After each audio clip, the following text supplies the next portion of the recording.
Mahkamah Agung melaksanakan upacara peringatan Hari Kemerdekaan Republik Indonesia ke-78 di halaman gedung Mahkamah Agung, Jalan Medan Merdeka Utara, Jakarta Pusat.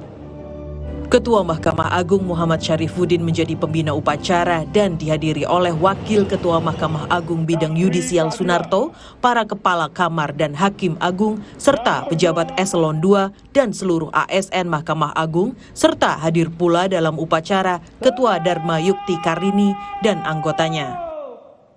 Yang menarik pada upacara peringatan Hari Kemerdekaan Republik Indonesia, Ketua Mahkamah Agung dan para Hakim Agung memakai pakaian adat dari berbagai provinsi di Indonesia. Upacara dimulai tepat pukul 7 waktu Indonesia Barat dan diawali pengibaran bendera merah putih yang diiringi dengan menyanyikan lagu kebangsaan Indonesia Raya dan mengheningkan cipta untuk menghormati para pejuang kemerdekaan bangsa. Kemudian dilanjutkan dengan pembacaan Pancasila dan Undang-Undang Dasar Republik Indonesia.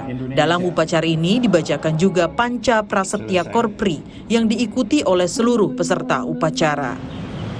Di akhir upacara, Ketua Mahkamah Agung memberikan penganugerahan Piagam Satya Karya kepada 5 ASN berdasarkan surat keputusan Presiden Republik Indonesia karena telah berkarya selama puluhan tahun di Mahkamah Agung. Upacara selesai sekitar pukul 8 waktu Indonesia Barat. Rombongan Ketua Mahkamah Agung meninggalkan lapangan upacara untuk mengikuti upacara peringatan Hari Kemerdekaan ke-78 di Istana Negara. Tim Liputan Kompas TV, Jakarta.